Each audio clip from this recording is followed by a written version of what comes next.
With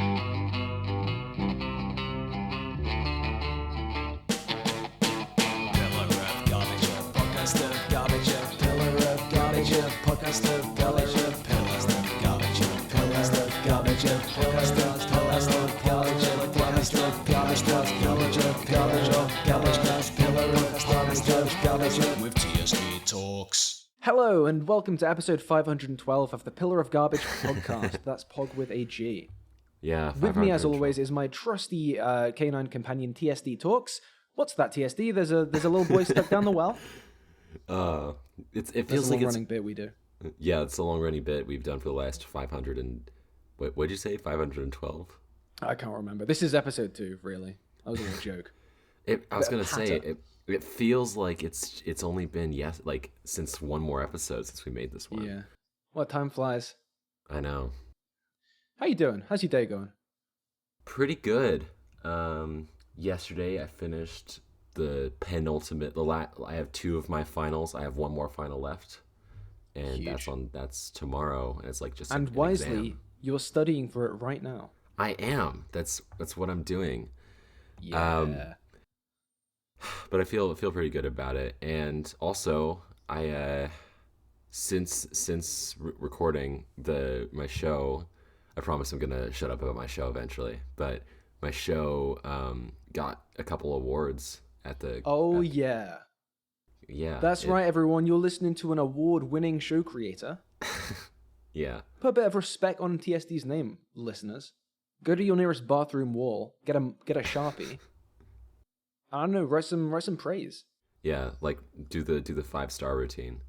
But yeah, the auteur won Best Narrative Show for the Cable 8 Spring 2024 Awards. You know, it's not an Emmy or anything. That was actually but it was a typo. It should have read Best Narrative Show ever. That's in true. Any format. Since the beginning of time, not just from Cable 8, just like yeah. But also Gus, the actor who plays Josh, won an award for Best Lead Actor. And my producer Dharma won an award for Best Producer. So I guess that's why everyone be tweeting #TSD sweep. Yeah, that's what everyone's been tweeting. Yeah. I've got the best. Obviously, Gus and Dharma kept their awards, so I've got the best narrative show award just like sitting on my shelf right now, so I can look at it, and I'm gonna get it framed when I go back home after graduation. That's big. Yeah. Well, that's great news. I'm gonna go up right next to my diploma. Yeah, and your 100K plaque when you get yours. Exactly. And my 1 million plaque and my 10 million diamond play button and my 50 million whatever they do for 50 million. It's like Ruby. Has anyone got that yet? I guess they have done, yeah. I mean Mr. Beast probably gotten that. PewDiePie probably. I think T-Series as well got one. I can't really think of a lot of like huge YouTube channels. I'm gonna get a creator award for a subscriber number so big they're gonna have to invent a new plaque for it, and I'm gonna request they make it out of Mr. Beast's flesh. Yeah, though by that point he might have like figured out a way to like clone himself, so he can. Yeah, I'm not picky about if it's which Mr. Beast's flesh it is, just as long as it's come from a Mr. Beast. Right, you gotta authentically source your Mr. Beast flesh. Yeah, none of that PETA stuff for me, no. Right. So, did you have any like pogservations? I do have a pogservation I wanna drop on you, but can I just tell you about something that happened to me today? Sure. The worst thing to ever happen to anyone in human history happened to me. Oh shit! And no. You will see that this is not an exaggeration. Basically, so it was just after lunch. I'd had beans on toast. No, do, not beans on toast. Oh my god, you're right. That isn't the thing. But yeah, so I had half a tin of beans because I'm not greedy, and if you have a whole tin each time, hey, that's a lot of nice beans, but also you're leaving money on the table at that point. It's half as cost efficient. So I have half a tin of beans I need to refrigerate, but most of the Tupperware's in use. So I'm like, oh shit, I know what I'll empty out. A few days ago, I made this curry, and basically I have this fun personality quirk, which is that 2 or 3 times a year, I will just get a crippling stomachache for a whole day, and I will not be able to do anything. And I'm learning about the triggers for it. One of them is anxiety, and the other one I'm learning. And a big step forward in this journey of learning was after I had this curry. One of the other triggers is too much fiber. So in this curry, there was the normal stuff. There was onion, garlic, chopped tomato, chickpeas, all that stuff. But then I also threw in like sweet potato, peppers, and then here's the mistake: kale and spinach together. I think one of those would have been fine. That definitely triggers a lot of the fiber. Yeah. It was like 50% of the mass of that curry was fiber. I don't know. Like the next day, I barely got anything done because I was just lying down. Did not feel good. So I remembered I had some of that left in the fridge because obviously I didn't go on and eat the other portions I saved because I didn't want to destroy my stomach again. So I was like, safe. I will get one of these. I will empty it into the bin. And then I can put my delicious beans in the Tupperware, obviously after I wash it, So I do that. I go over to the bin, start scraping it out. And only after I've scraped the Tupperware into the bin do I realize that this is not the horrible curry I had made a few days ago. It was the delicious spaghetti bolognese I'd spent hours making the day before. Oh, shit. And I just tipped it all into the bin. Not the spag bowl. Yeah.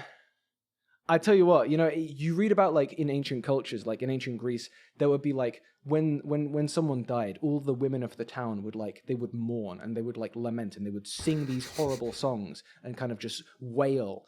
And you read in that today, you think, well, that's a bit weird. I can't picture these sounds. But I tell you what, when I realized what I'd done, I fell to the floor and the sound that came out of my lips, I now know what to picture when I read those things. It must have been a really good spag bowl, huh? I don't know why I call it that. Yeah. No, I mean, I call it spag bowl. I was just calling it spaghetti bolognese, for the sticklers in the audience, for all the Italians who want to be specific. It was great. I don't want to brag, don't want to blow my own trumpet too hard, but I'm pretty good at making spag bowl. I'm kind of the goat, Yeah, that's why they call you the Pogger of Goatbridge. Exactly. Yeah. Real old time Discord users will remember an infamous incident involving spaghetti bolognese. But hey, we'll leave it there because if I explain everything, the magic goes. Yeah. Anyway, and here's my Pogservation. Oh, before you jump into your Pogservation, did you see that comment someone left on the last episode? Which one? I saw all of them. Someone commented that if you ever say the word Pogservation again, they're going to send you to the KGB. Yeah, well, I guess everyone prepare to read the news that Pillar of Garbage suspiciously fell out of a 4th-story hospital window, because I have another Pogservation for all of you. Oh, there's someone knocking at the door.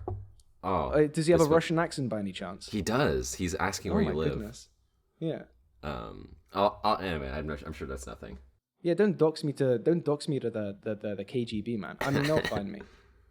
Here's the Pogservation, right? Invincible Season 2. Hey, that was kind of weird with a big break in the middle. That was kind of weird, wasn't it? It was a bit odd. Pogservation. Yeah, I guess we're kind of turning into a little bit of an Invincible podcast because we've mentioned it at least once in every single iteration so far. It'd be good if the twist was we were owned by Amazon. It's true. I mean, viral marketing. I mean, actually, no, because we're gonna be negative about it. Oh, that's true. At least I mean, not the show itself. The show's great. Yeah, the show's good. The break. Not a fan of the break. Yeah. So you got any initial thoughts on this before I kind of lay my stuff on you? I guess for kind of slightly context for people who haven't listened to the previous episode, which if you haven't, why didn't you do that? But I talked about you hate us. Yeah. Last episode I talked about about how I was a bit appalled by people's reactions to the break, which is still true. I feel like people overreacted quite a bit, but people overreact about everything on the internet. I will not. That is not to say that I was a fan of the break. Yeah, it was a bit egregious what they did. All around, gonna be a little bit of a centrist here. I think so. I don't think the people calling for the heads of the animators and Amazon delaying the show I don't think either of those are in the right. That's just as with everything, there are some people on one side saying one thing, some people on the other side saying another thing, and the path to true meaning is slap bang in the middle of them. That's kind of how it's true in every scenario. Exactly. But yeah, no, it's like so there was a lot of wah, I want instant content now forever. I think that's the kind of mindset that you wouldn't have seen even sort of 10, 15 years ago. I think YouTube's played a big part in that. But then, obviously, put that to one side. It's kind of weird that there was 4 episodes, then what, like a 5-month break, and then another 4. And I remember when there was like a rumor, because like they didn't say what the release date for part 2 was for a long time. I remember when there was a rumor going around that part 2 would come out in January, and people were like, "That's way too long," and then it came out like 2 months later. I would like to circle back to that in a short amount of time, because I tell you what, I've done a little bit of a sneaky here, right? Oh. So, bringing this up as the Pogservation, it's kind of, hey, this is the Pillar of Garbage podcast, but maybe it should be the Pillar of Recycling podcast, because I've kind of got like a abortive half video script that I'm going to kind of bounce off of, because there's some interesting ideas I had about this break, and this is the perfect venue for their exploration. Oh, well, you got to lay it on me. What's the observation you got? Pogservation. Oh, can you hear that? I got like a police siren outside. Oh, I can hear it, KGB. actually. Oh, they found you. Yeah, all right, we'll have to pick this one up later. All right, so what I'm going to do... We've taken a quick break. We've returned we're now in an undisclosed location. Hello, I am Pillar of Garbage, man. Funny YouTube, man. As legit there is. Yeah, all right. They get it. Our listeners are intelligent. It gets funnier when you explain it. Yeah. Oh my god, they're back. All right, no, so what I'm going to do, I'm going to quote from sections of this script. Oh my god, shut up. Right, honestly, another tangent, because I know everyone loves it when we go on big tangents. The percentage of any like raw audio file that I have to edit down of a video that is just unusable because of loud traffic and sirens is unreal. You would not believe. I know I live in London. I know there's fucking knife crime everywhere. Someone got stabbed with a sword the other day, so I guess that's part of it. Oh, is that not normal in Britain? The duels to go. No, how about you? Weirdly, it is mostly knives. Yeah. Wow. But yeah, it's just there's so know. many police. They always drive outside my house. Maybe they're trying to find me. I don't know. Maybe they're gang stalking me. Anyway, let's quote there's a section. There's outside my dorm, which I'm moving out of soon, so thankfully this won't be a problem anymore. But outside of my dorm, there's like a clock tower that's really loud. It's like still loud even if I close the windows, but I have to keep the windows open because there's no air conditioning in here. And so if I'm recording and you know how hot it can get during recording stuff. But Oh yeah, I'm stripping down. I'm delayering. You know what I mean? Like long recording session. Yeah. Oftentimes there will be a lot of skin on show by the end of it. Maybe that's the reason I haven't done a face reveal yet. Yeah, probably. There was one episode of my show. I say episodes. No, not episodes. It's a video. I made a YouTube video. Mm-hmm.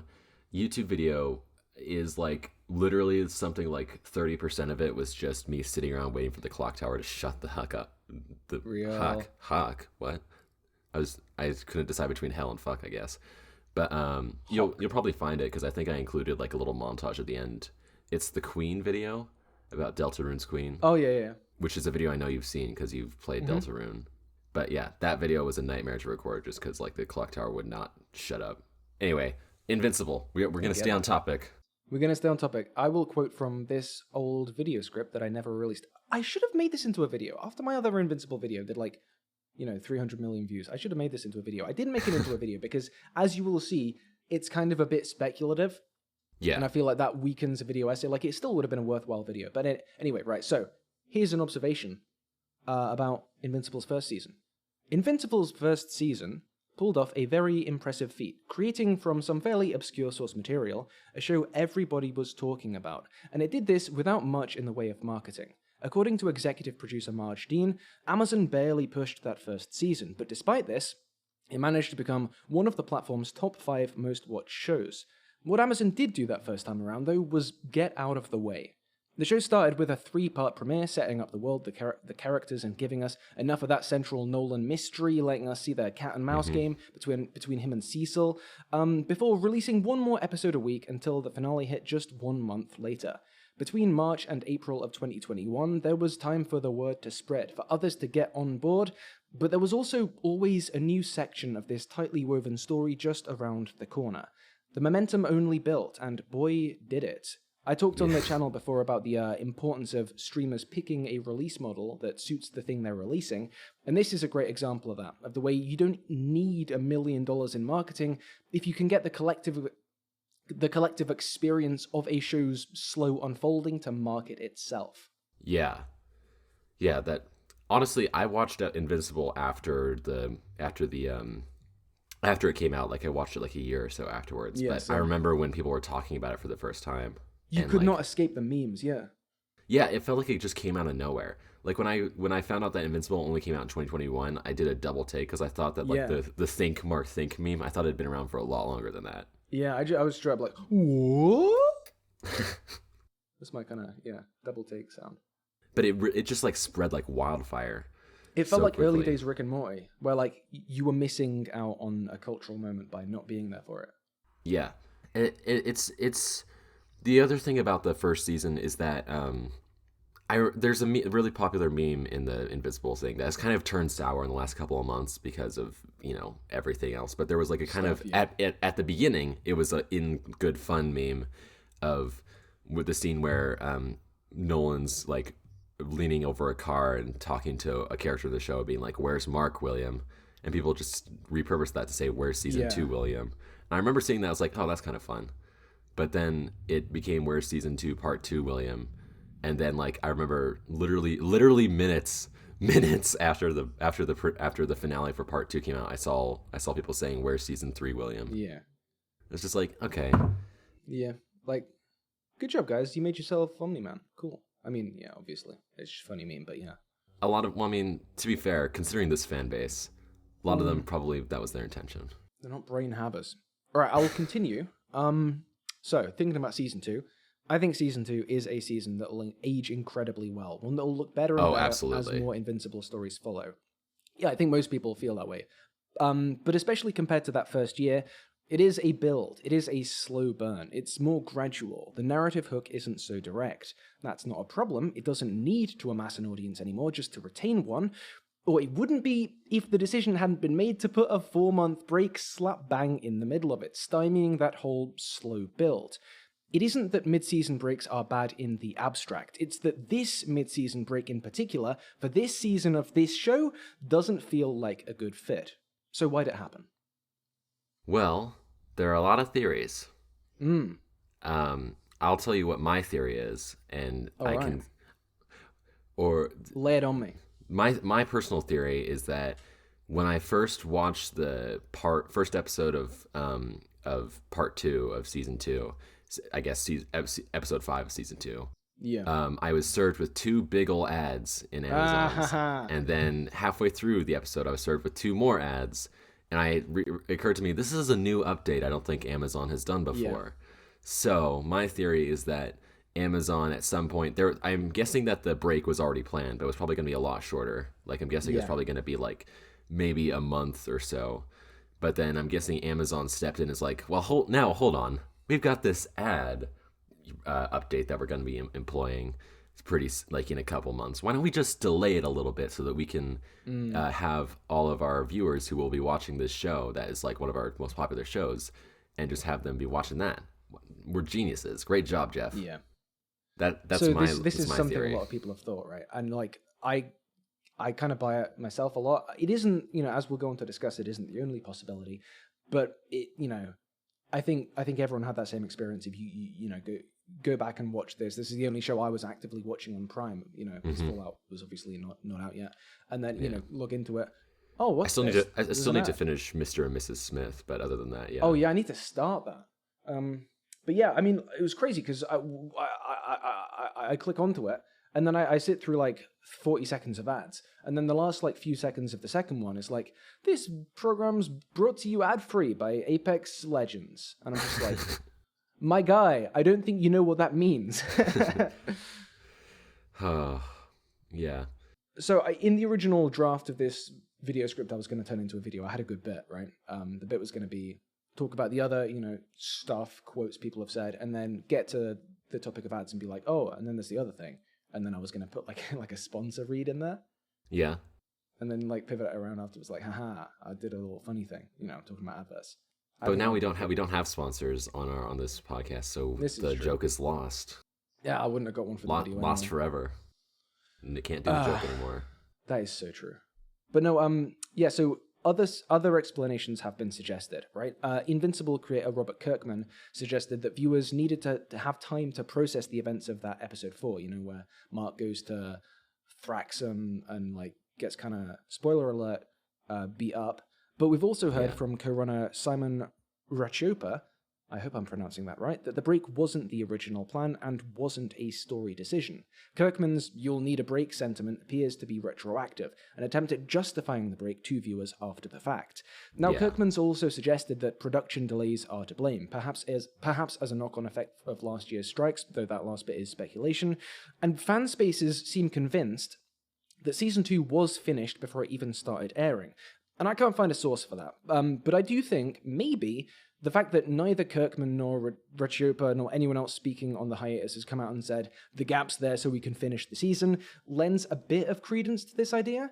Given that, and we can talk about that again in a second. I'll just finish this paragraph I got. Given that Season 2 and 3 were developed together, unlike 1 and 2, and given that Kirkman's also expressed his desire to have Invincible seasons release annually in the past, it does seem like the production delays Kirkman's spoken of kind of in passing might be Season 3 delays, and that pushing Season 2's release through this year is in part an effort to reduce the gap between this season and the next, to ensure that a Season 3 ready in 2025 is only 1 year removed from Season 2. That's interesting. I still think it's the ad thing, but it wouldn't surprise the fact that Kirkman wants to like talk about how he wants to kind of justify it and make it be like, no, this is the plan, which I feel like is a bad move on his part PR-wise, because if it isn't anything. We're in an age now where people, there are going to be some idiots who moan about it, but if you come out and say the truth of the matter, even if it, and there's some cagey statements some people have made, like kind of hinting at the fact that there was some corporate sort of involvement in the decision. It's like people aren't going. It's not going to take a lot of convincing to get people dislike Amazon, No. Yeah. So what I sort of think happened, right? Basically, Kirkman's also. I've got to the end of the stuff I actually wrote up for the script. The rest is notes, so it's going to be less polished. But Kirkman's also said that one of the reasons was that he didn't want Season 2, or one reason why the break is good is because it means the conclusion of Season 2 wouldn't get kind of overtaken by the holiday season stuff. Like it wouldn't be, oh, it's Christmas or Thanksgiving, and also I've got to get around to watching Invincible, right? That does make some sense, but I feel like that makes sense. But there is a but. Yeah, okay. The but is, that makes sense if it does start airing again in January, not in March, right? Yeah. Like there was like a something that was like a jailbroken Fire Stick or something said that Season 2 Part 2 was going to start airing in January. I'm guessing that was actually the plan at some point. Yeah. I don't think it was a hoax. It could have been a hoax. No, I think so. But it probably was the plan at some point, and then Amazon was like, well, what about this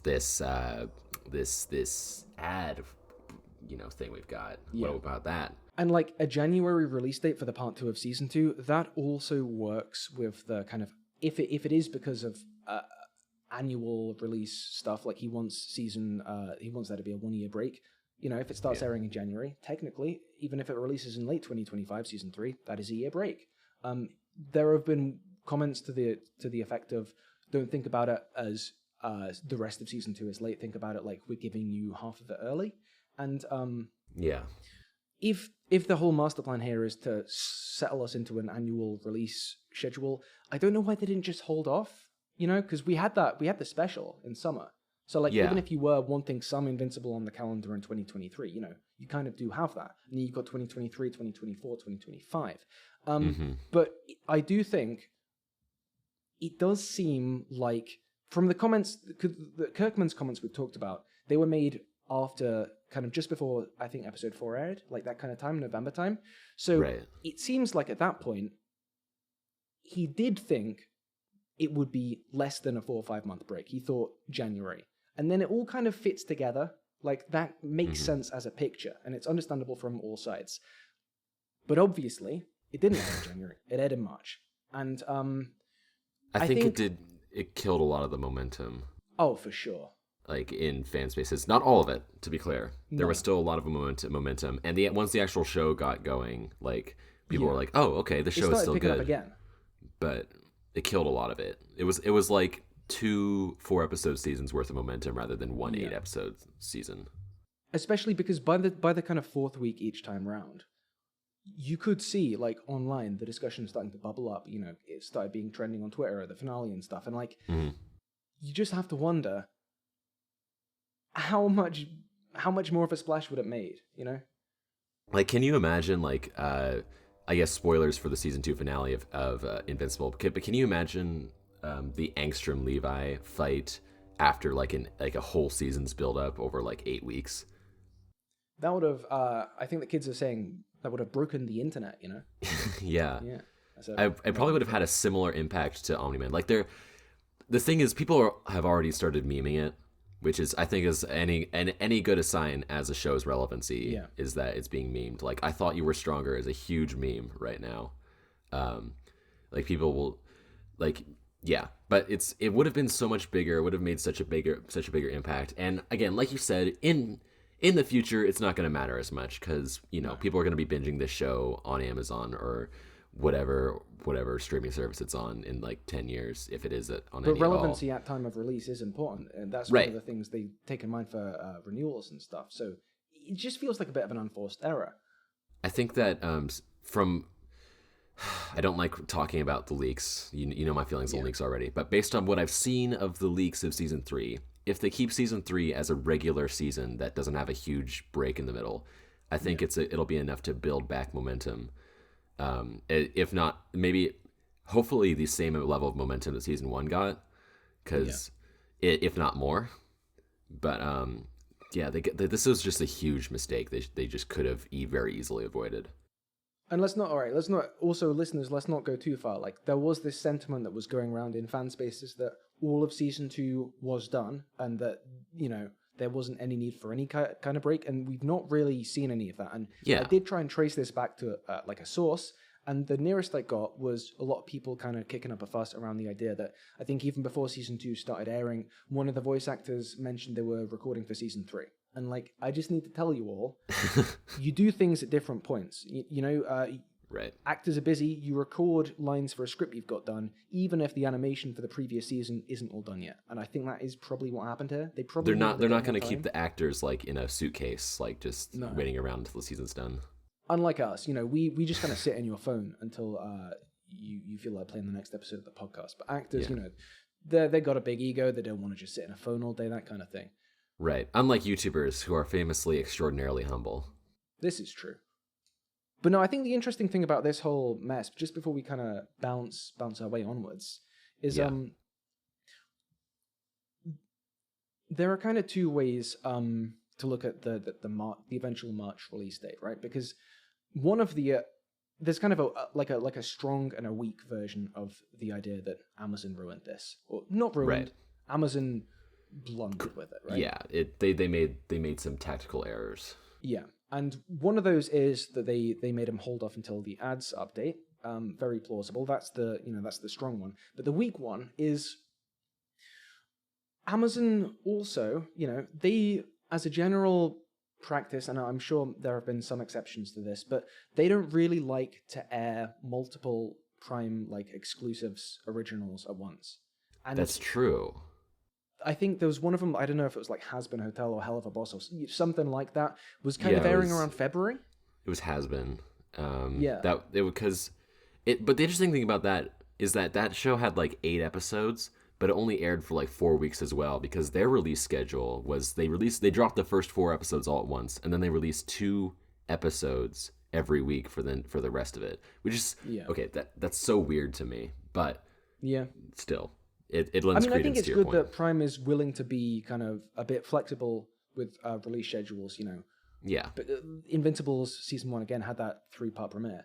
And I think it was in one of my videos I did on Ahsoka that I talked about why I think that is potentially, you know, a rewarding, you know, an enriching thing that streaming services can do pretty effortlessly to, you know, make the most out of their releases. But it does seem like either Amazon wanted to hold off until they had the ads, or Amazon wanted no overlap and held it back because of that, right? So I'm inclined either to way, believe it's the ads thing, just because that yeah, I seems think more so like. too. But just being, extending the benefit of the doubt, either way, it does seem like the experience of watching Invincible and the kind of the reception of this season of Invincible was hurt by the kind of corporate politics of the streaming service, right? And if this Seems was to a be video, a theme. the slam dunk like conclusion of that is basically blah blah blah blah, internet bad, capitalism bad, Prime bad, and obviously that's true. And you could make an interesting point. You could bring in Cory Doctorow's idea of enshittification, like the idea that services get worse over time. You could apply that to the streaming system, and think back to the glory days of Netflix. Originals, they're all high quality. It wasn't stymied by the kind of these kind of corporate considerations in the same way, like it wouldn't kind of interrupt your kind of viewing experience. But I don't know if that is the right angle to take away from this, because TSD, do you know what else kind of randomly throws in mid-season breaks or delays things or doesn't release completed things because of corporate considerations and wanting to avoid overlap and schedules and stuff? Do you know what else is doing all that kind of stuff? Are you gonna say like network TV? I am going to say network TV, yeah. Yeah. That isn't to say that it's fine because this is how it's typically worked in the past. Maybe it was bad back then too. But I do think we need to have that in mind when we talk about this new age of streaming TV, because a lot of people have kind of talked about maybe it was just kind of a blip, the way, the kind of Orange is the New Black, BoJack Horseman era of streaming was so revolutionary, so kind of freeing. I think part of it is that there's a thing about like when you start reading up about a lot of like Silicon Valley companies, and they're like, wow, they were able to offer such cheap experiences like that were so high quality. You realize is that a lot of the times it's because they were able to coast off of investor money, and now they can't really do that because the bubble's kind of bursting. Yeah. These companies are like serious companies that have to like bring in profits and stuff now. This isn't to say that I think Netflix's like price gouging is a good thing, Like their price gouging is absolutely ridiculous. I think the way they need to solve that problem is just to make less originals and market their originals they do have more. Yeah. But it is important to bear these things in mind, because otherwise, we enter the sort of gamer mindset where lazy DLCs are just because whoever's in charge of the company at that time is greedy, and it's like, no, they just need to make money so that they can exist under the big C's.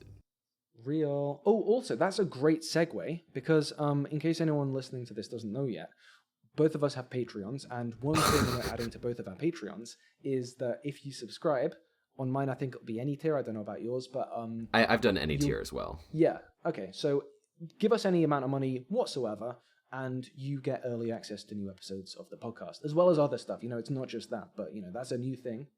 Give us money. We need money, please. Yes, please. Can't speak for you. I mean, I do too. Currently, one of the Patreons in my Patreon is Pillar of Garbage. So I guess if you give him money, some of that does end up going to me. But yeah, it's if like you want trickle down economics. Yeah, that's what trickle down economics is. Except real. Right. But yeah, patreon.com/TSD Talks, and the other one, I guess. The other one also, yes. But I actually wanted to bring up something that this occurred to me while you were talking about Kirkman, because for all of Kirkman's faults in handling things, I feel like he had a very genuine mindset of like, well, I want to make a good show and I want people to watch the good show I made. There's another showrunner for another animated superhero property that's been airing this year that has been bothering me.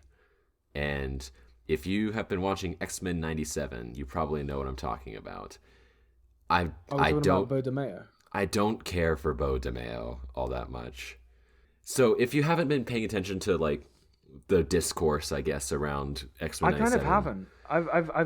I've been a little bit behind catching up on the episodes. All I know is that like an episode will go out, then he'll break his silence, and like CBR and all the other websites will make articles saying he's broken his silence, and he repost his tweet, giving a bit of context to the episode or whatever. So it's kind of what he's doing a little bit. But the thing is, for those of you who don't know, Beau DeMayo, rather unceremoniously, right before the season started airing, was dropped from the show, and no one knows why. And he's got a past of being accused of being kind of slightly abusive, like not like in any there's that NSFW way, really, I don't think, but kind of just being a really bad boss. Yeah, it's probably something like that. But the fact is that he, like, without any kind of speculation at all, just the fact that he was dropped so quickly from a major show at Disney with like no press release or anything, probably means that it was pretty bad, like illegal Marvel bad. Doesn't do that for nothing. Yeah, and because like this is the same company that kept Jonathan Majors on for so long while they were still figuring stuff out. But the other thing is that he's been seemingly trying to like prove himself as to like why he was such a good showrunner and why it's so bullshit that Marvel dropped him or whatever, because every single time a new episode of the show comes out and people have questions or something, he's always like, yes, this was my intention, this is what I was evoking, this is what I wanted to do, this is whatever. X-Men 97 is a really good show, and you know what, showrunners have a lot of impact on how a show turns out, but the way he talks about this show, he's acting as me. Yeah, he's acting as if he's the only person to have ever worked on it, Yeah.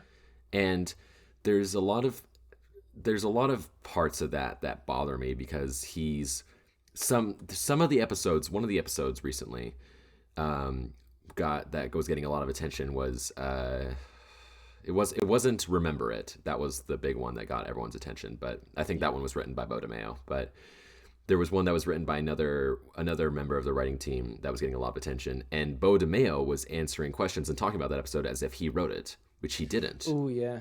And I mean, that, for the fullness of context, sometimes I remember in Community, what it would be is that basically a lot of the time Dan Harmon would kind of rewrite whole things late in the day, and then the person who had the most impact on the first draft would still get the full writing credit. So we can't say for sure that he didn't have a large amount of say over it, but it is it is an ick, right? Yeah, and it's like a big ick.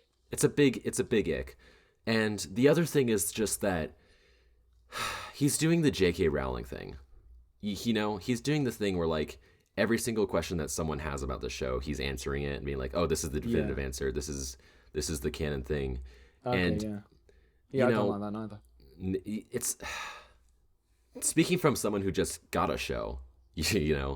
Sorry, I'm gonna keep talking about it, but I personally think that the best part about a show is the audience's relationship with the piece of media directly, and not with the showrunner who's going out of the way like, you know what, actually this is what this is, and also he's doing the thing where he's like where he just tells people to watch, like, or not to watch, but to read whatever comics before each episode. Be like, this is the comic that this is coming from, which seems kind of fun, but it's the way he talks about it is that like he's just reinforcing the idea of like, each show has to have homework that you need to do to understand it.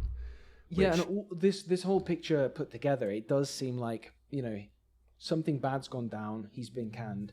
And he's kind of trying to edge back toward the spotlight now. Like, I don't know, like, if that's happened to me, if Marvel have just completely shit-canned me without saying a word, I am going to sit in my dark corner for a bit. I'm going to let the spotlight go. I'm going to let people forget about me. And then I'm going to try and, like, rebuild a bit of credibility. Yeah. I just feel like, there's a lot of ick, There's a lot of ick. And there's a lot of... This is like rumors, like very rumor territory. So take everything I'm about to say with a huge, huge grain of salt. But a salt shaker on it. Yeah, exactly. But apparently there are some like insider reports from within Marvel Studios that they're mounting like a legal case against him for the shit that he pulled, whatever that shit may be. And I wouldn't be surprised if like in like a couple months or even like a year or so, we heard some news about how like it came forward that he was actually like doing something really, really bad, and that Marvel just didn't want to deal with the bad PR right as their show was releasing that he had his name attached to. Yeah. I mean, again, like the way Marvel got rid of him at that point is pretty unprecedented for them. Yeah. It has to, it's not going to be nothing. Yeah, but like outside of like what he may or may not have done, I don't love how he's like how he's talking about the show afterwards, because I just want to enjoy the show. That's the thing. And the show is still good even with his input, but I feel like he's like actively taking away from the experience in a way, because he's taking away a lot of the speculation and a lot of the discussion around it that's happening. Yeah. And having someone in that position give their insight, that can often be a very positive thing, right? Even if they are, even if they do kind of frame it in that, oh, this is what I was doing, this is the real truth of it. There's value to that. But like coming in so heavy-handed at the time the show's releasing, after you just got removed, maybe not the best way to add to the experience. Maybe if people are thinking you're a bit of a kind of egoistic guy, that isn't maybe helping your case too much.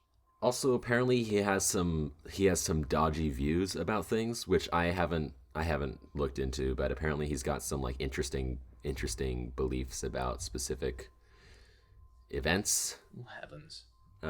Which it is interesting to me because he's show running an X-Men show, which is very, very, very political for those of you who are not at all familiar. Yeah, someone should like make like a couple of videos discussing this topic. Maybe even 3. Yeah. What a crazy world that would be. That would be wild. But yeah, I have been really enjoying X-Men 97, so this is not me like saying X-Men 97 is being ruined by this guy or whatever. Go watch X-Men 97 if you haven't already. X-Men 97 is really good. I think it gets X-Men in a way that's so just really satisfying, and there's some great stories, and you know the soap opera-ness of it is so great. But I'm gonna kind of hit you with something here. Ooh. Every episode, well, I don't know about every, but pretty much every episode, there's at least like a handful of lines that like they just hit my ear, and I'm like, I think someone needed to, go over the dialogue there one more time. Yeah, have you been getting that? It's kind of has a little bit of like that 90s kind of heavy-handedness to it. I don't even mean that. Really... Like I think there's the stylistic heavy-handedness. I respect that. If you're gonna go for that, go for it. But it's just like there'll be a sentence where someone like says the same adjective twice in a way that feels clumsy and like unintentional. I don't know. That's just something that sticks in my craw. What is a craw? I don't know. People say it sticks in my craw. I don't know what a craw is. I've never heard that. Have you never heard that? No. Heavens. It might just be a British thing. Yeah. Viewer, if you know what a craw is, put it in the comments. Yeah, you're our Google for us. This is what we're doing. But yeah, it's. I think that 97 is definitely flawed, but it's something that I can like ignore the flaws just because like what is good totally is so it's like remember when Andor came out and everyone was just fucking blown away by it because they were like, wait, Star Wars is like really good? Yeah. There is some of that to this too, yeah. Yeah, it kind of feels like that a little bit because like we're Disney shills, right? That's what people have been telling us because we don't immediately hate every MCU project that has a person before that's it comes not white. out. Yeah. And if someone says it on the internet, it must be true. That is true. Yes, but and I just said that on the internet, so checkmate. It's coincidental. It was really funny to me when you introduced me in your video as the guy from the She-Hulk video. Because I was like, oh god, I remember the feedback you got from that one. Trauma. But yeah, I have been, won't lie, Marvel Studios output a bit underwhelming the last couple of years, but X-Men 97 has just really been like really blowing me away. Partially, I think, because it's so disconnected from everything else. I think is a big part of it. Yeah, it needed that. Yeah, it would have been a bit tiresome, if like we pan over to the hospital bed next to Sunspot and like Monica's there from the Marvels, right? Because she falls through into an X-Men dimension that's like retro themed. If they'd have tried to tie that in, I'd have been a bit like, oh boy, here we go. You know what I mean? But it is so cool that it's just its own really good thing. Like there are some Marvel cameos in X-Men 97, to be clear, especially in the last couple episodes. There's I haven't seen him, but I know a certain super soldier from the other side of the pond. I know he shows up. I know he's got some play in the whole situation. Yeah, and the most recent episode, actually, there was a bunch because it's the first episode of the 3-part finale, and they and it got very, like, the plot is now getting very, like, world spanning. So there were a couple of, like, 3-second cameos, and there was one that in particular that, you know, some Invincible fans would have been very happy about if they'd seen in their own show. Is it like is that like a Josh Keaton Spider-Man or something? I mean, Spider-Man. Or is it the 90s Spider-Man? Yeah, because I think it's the 90s Spider-Man. I'm not very familiar with the design, but he wasn't voiced. He was like, it was like one of those things where they do a montage of like shots around the world, and then there's like characters reacting to it. And so he's in New York, and then he's like, "Whoa!" And he doesn't say anything. That's a really good Spider-Man impression. Yeah, that's his classic catchphrase. Whoa! And then he goes thwip thwip. He says those with his words. He goes thwip thwip. Whoa! That's what the action figure I've had of him. When you squeeze him, he go thwip thwip. Whoa! But yeah, 97 has really been something that doesn't like rely on those cameos. Is kind of a big part of it. Is that there's not like a big like thing where the show stops and like there's like a pause for applause. Yeah. Kind of a thing, which, you know, it's not like Spider-Man No Way Home is what I'm saying essentially. Yeah. Gets a bit tiresome. But I think we're at the end of the kind of pogservation stage of this episode, would you say? I think so. And you know what Shall that we means, move on right? to another segment? Yeah, we get to use the musical stingers for Comment Corner. Comment Corner. Ah. You're right fucking shit, you are. Well, technically that isn't true. They can I see the British are analysing our American characters. I'm sorry, but I'm offended by that content warning. I don't think you should include but I'm offended by it. Like, here's some political. I know they're not racist because I've been watching them for years. Asian, baby. Channel name checks out. It's Comment Corner.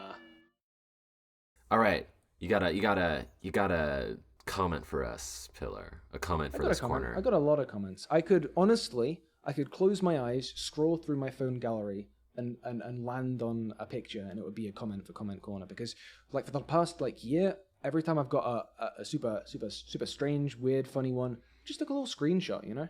And yeah, it's like you were this is from an for old this one. moment. Yeah, this came through on the comment section for the video I did about Starfield and Pronouns guy. Oh, the one with the amazing thumbnail. Yeah. Gamer versus Pronouns. Ah, it's classic. Yeah, but I mean, to kind of sync up with Pronouns guy himself, heel versus babyface, we're gonna keep it simple, right? This is a pretty straightforward comment. Well, actually, it's 2 comments.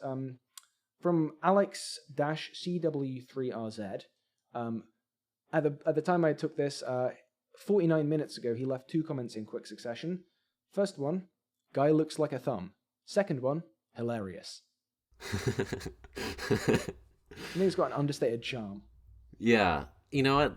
We talk a lot about last one. We talked a lot about like negative comments. I like this one. You know, I like this sentiment. I think we should let Alex cook. You know, I wanna see what he has to say about some other topics. I'd like him to be a running sort of commentary figure on the channel, and he to just kind of pop up and describe which people in which other videos just kind of look like body parts. I think that'd be a fun running gag. Only little bit of criticism I have for Alex, I would say, is that YouTube tends to separate the comments. Like, and so the only way that if you leave 2 comments in quick succession that they'll be seen together is if someone happens to open the YouTube studio at that exact moment. Yeah. So only the creator is going to see them linked together in that way. Yeah. This is kind of like a little treat for me. I mean, it is fun for you, but I would say that if you want to see your 2 comments seen together, just leave them as 1 comment, or even just like have one as a reply to the other. Yeah. You know, if you want to keep the charm of having 2 ones. But yeah, man, God, do you remember when everyone was talking about that guy, about that moment? That was a wild time to be on the internet. Yeah, and it was funny because like he so clearly was not expecting that reaction, right? Oh yeah. It's pretty clear that like from looking through his stuff, he has like meltdowns like that all the time. Yeah, but you could tell he was kind of he didn't know how to handle that really, because he started off like he tried to cash in on that 15 minutes of fame by sort of doubling down, like sort of content farming around that controversies in particular. And then that kind of, he did that for a little bit and it didn't totally work. So then Yeah. he tried to pivot into that I'm being cancelled thing. Right, the classic grift of just I'm pick being... a lane. Yeah. Honestly, I'd say that becoming a meme is the opposite of being canceled, really, because more people know Yeah. about you. I did appreciate the kind of universal mockery though. You know what's weird about that though? Yeah. So this was kind of as the release of Starfield was rolling out. And I need to play more Starfield. I've got it. I basically, that video did well, so I bought it basically. I do have a video I want to make on it at some point in the future for your one standout scene project. Actually, maybe we'll talk more about that in the future. Yeah, if that project ever happens. Yeah, maybe. Who knows? But yeah, so I need to play more of Starfield. I can't really comment on too much of it myself. Like, it is fine, like at best, really. Yeah. I think. But can you comment on the pronouns and the gender ambiguity?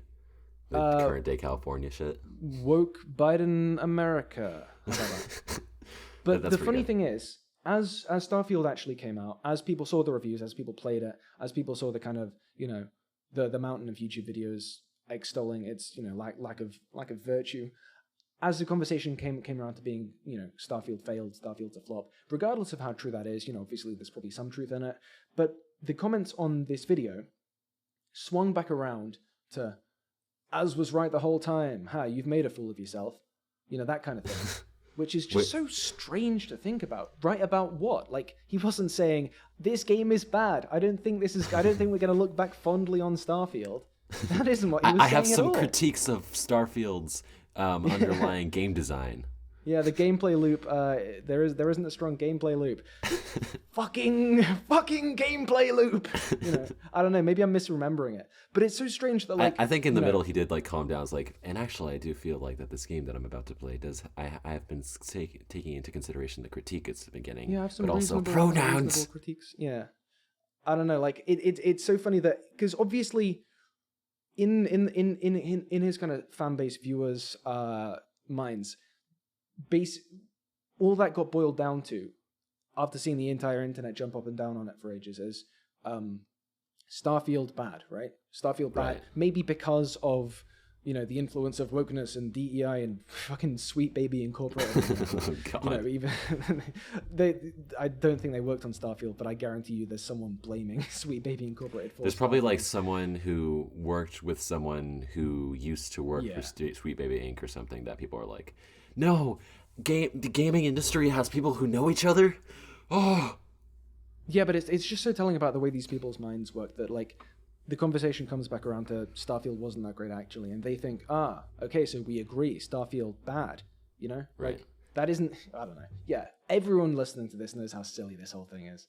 it's like when Velma came out. So sorry to talk about Velma, which I guess is current now because apparently season 2 is out, and like, Wouldn't know. Haven't yeah, watched it. I don't care, but I remember when it first came out and everyone was just like, oh wow, everyone agrees that Velma is bad. Like, this is a really unifying moment, left or right, you both agree. But the thing is, people weren't agreeing about why it was bad. No. Like, people who on the left right... being like, this is lazy slop, you know, it's being centristy, making fun of, you know, whatever, blah, blah, blah. And the right are just being like, this is bad because she's got brown skin and she's talking. Yeah. And, like, it was like, because people on the right were saying it was bad because it was woke, because... almost all the characters got race swapped, and also they made a bunch of white jokes about Fred, and like, I think the jokes that like I saw were pretty lazy and like had been made a million times before, but like I didn't have an issue with them because they were woke or whatever. Like the reason I didn't really care to watch the show is because the Velma's character Because it wasn't a nasty. very good show. Yeah.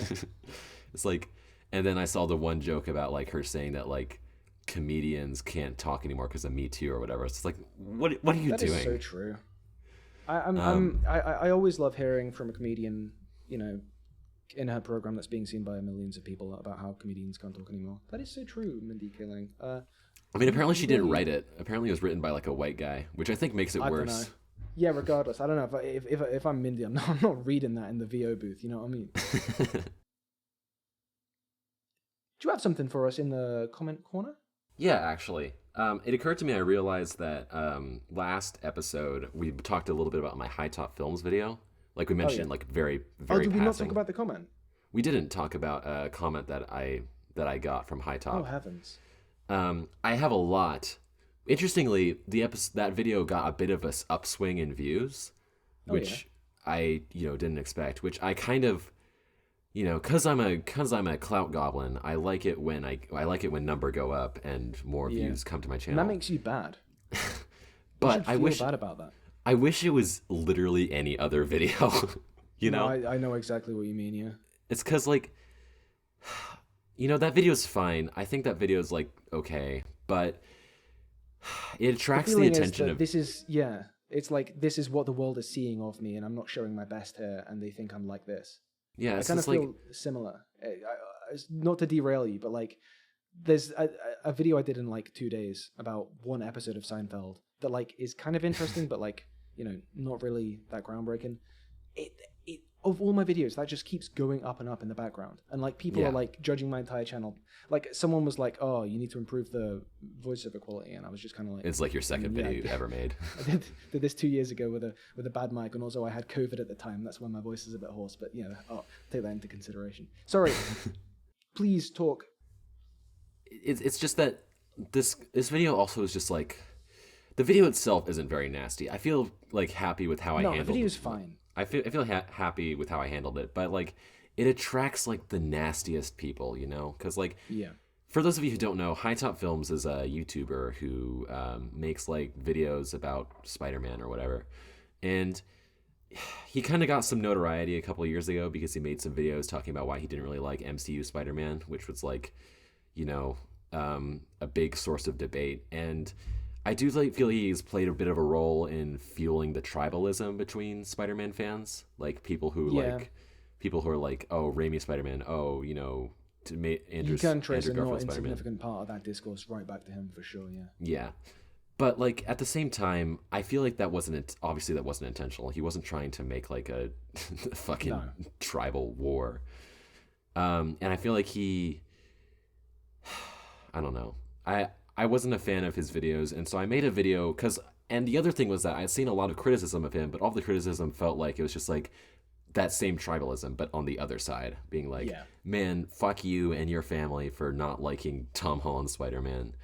And I just wanted to do something that was like contribute, like not contributing to that, but like maybe trying to like bring a voice into that wasn't just blind hatred, because I feel like those videos are flawed, but I wanted to try and approach them from a way of like, okay, well, what is the issue here, and what can we do in the future to try and improve?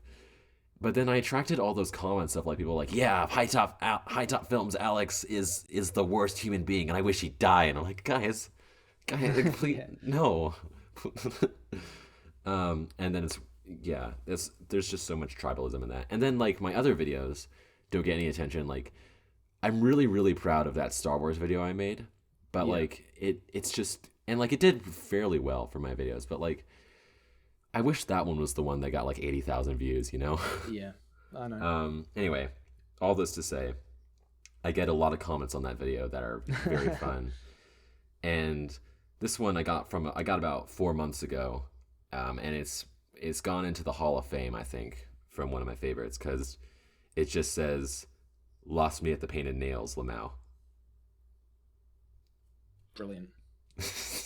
Yep. Yeah, I want to express to you that I don't like your video, but I can't be bothered to actually critique what you're saying. So I'm just gonna be a bit negative about something that has no bearing whatsoever to any of the points you're making. And possibly wrecked. Yeah, and it's like, yeah, cool. I guess. Thanks for commenting on the way the fucking the paint I put on my nails that's like barely in the scene, because in that video is one of those ones that's like only beef pretty much from the neck up, and my hand like comes up like every 10 seconds or so, and also just like let's just have a tinge of homophobia maybe, because there's this just throw it in to kind of leaven the mix a bit. It's like because like you're not presenting in a straightforwardly kind of cis masculine stereotypical way, therefore you must be kind of you're not thinking gay, straight, that's the kind of subtext there. Yeah very sad. My favorite response to get to any kind of impression that like I'm queer in any way is for people to say like I'm mentally ill, It's like, okay, thanks. Thanks for letting me know that you used the DSM like 2 or whatever when they back in the 1950s when they like would remove women's ovaries because they were talking the wrong way or whatever. Yeah. I mean, who needs an ovary, really? What's it doing up in there? Just yank it out. And also do a bit of a lobotomy while you're there. And like, to be clear, like, for those of you who don't know, I am queer. I'm bisexual. So there's, you know, there's a tad. And that means there's you tad don't have any element. worthwhile opinions on Spider-Man. Yeah. Even though, like, all of the Spider-Man actors have played gay people at one point or another. Do you remember when a couple years ago when Tom Holland was in that, like, A24 show or whatever, and he had like a sex scene with a man, and people were like, "Whoa, no!" People lost their goddamn minds. Not Spider-Man. Oh no, an actor having acting. sex. Ah. Yeah, that's probably what it was. Yeah, that was the issue. Spider-Man would never fuck. Yeah, it's true canonically. The devil would like take it away or something. Something Paul. We should do an episode talking about Paul one day. Yeah, Paul, my favorite character of all time. I know literally nothing about him except the fact that like he Except the fact that he is him. He apparently like took Spider-Man's girlfriend or whatever or something like that. And you know what? Respect. Yeah. Game recognized game, you know. Yeah. Then there was that other thing on that same element of actors, like people not being able to comprehend that actors are different from the characters they play. Zendaya tennis movie, Challengers. You remember? It just came out as of recording, and like it's been getting a lot of praise. People are talking about it. I remember when the trailer first came out, and it like showed like scenes implying that Zendaya was having sex with multiple guys at once, and people just like lost their minds, being like, "What about Tom I'll Tom never Holland? respect Zendaya anymore." Not an actor, how to acting." Because Tom, I think they're like getting married or something like that, which, you know, good for them. But like I feel like people just like start losing. It's that parasocial I was just parasocial thing. Yeah. Man, this character is literally MJ. It's like when when like Harry Potter fans will like talk about current day Harry Potter actors like not supporting J.K. Rowling or whatever, being like, how could Harry betray us? This isn't real. Movies aren't real.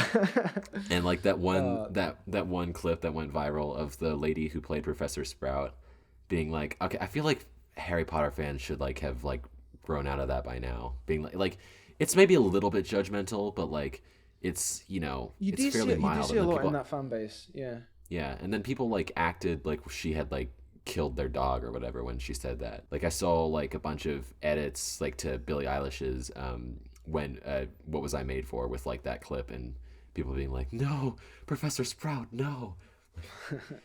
Guys, you gotta calm down. Harry Potter fans need to get real. That's what we're saying. That's the moral of this episode. Yeah, that's the. You need to learn that magic isn't real, okay? That's our Harry Potter fan base diss checked off. Yeah, check that one off. Check.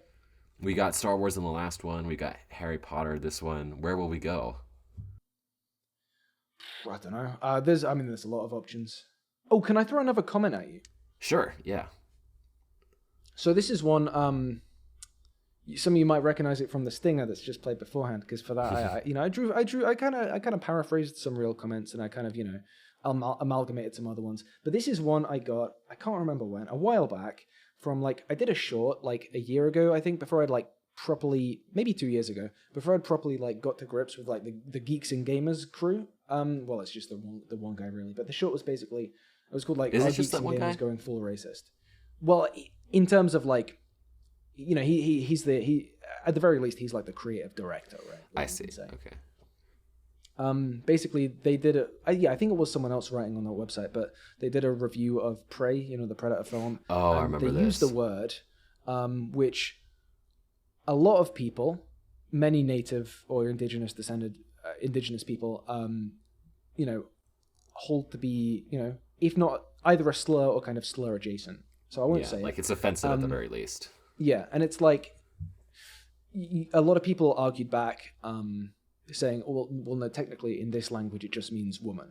But like, I can think of a lot of words which I I wouldn't say to people which have innocent meanings. You know, there's a word which just means black in Spanish, and you wouldn't catch me saying that to a few people. There's another one that means a bundle of sticks in Old English. Oh, and, yeah. Yeah, you know. There's few of them. Funny how words work. But yeah, so I got this comment on Our Geeks and Gamers Going Full Racist because I was just a short. You know, there's video this symbol basically used in highlighting Hindu that. mythology that I feel like, you know, gets Yeah, a we lot should of just. I flack. think we should plaster that. Yeah, I won't even touch that one. God. So David M says, they're not racist. And he didn't show any evidence in this video to prove they are. I know they're not racist because I've been watching their videos for years and I'm not racist. I wouldn't be sub to them if they were. And I just want to say, that is flawless logic. Like they should bring Aristotle back from the grave. Let him do like the Nobel Prizes for logic. Just get David M in, you know what I mean? Just like he's that modern day. He's my philosophical goat, you know? Yeah, it's just, you know, there's nothing wrong with them because I would have noticed, you know. Yeah, exactly. And I'm not racist. This is kind of an interesting, like, you know, philosophical thing as well, actually. I know you were just memeing about that, but there's this kind of thing where people moralize racism. Okay, first of all, racism is bad. To be clear, before I say this, I'm not saying that like racism isn't bad. Being 100% clear. But TSD Talks. No to racism. Say no. But there it is.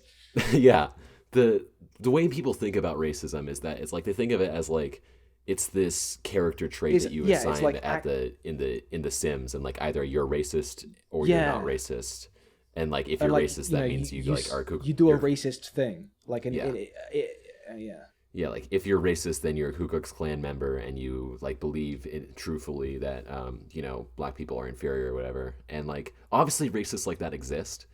And it's one of the reasons people have a lot of trouble buying into the idea of structural racism. Like, you know, if there isn't someone actively doing a racism, then they can't conceive that something can be racist. Right, because like the thing is that you like learn when you like study. I say study as if it's like some kind, just like you learn more about racism and how it works. It's a mindset, right? Yeah, and it's like a pattern of thinking that you fall into by accident.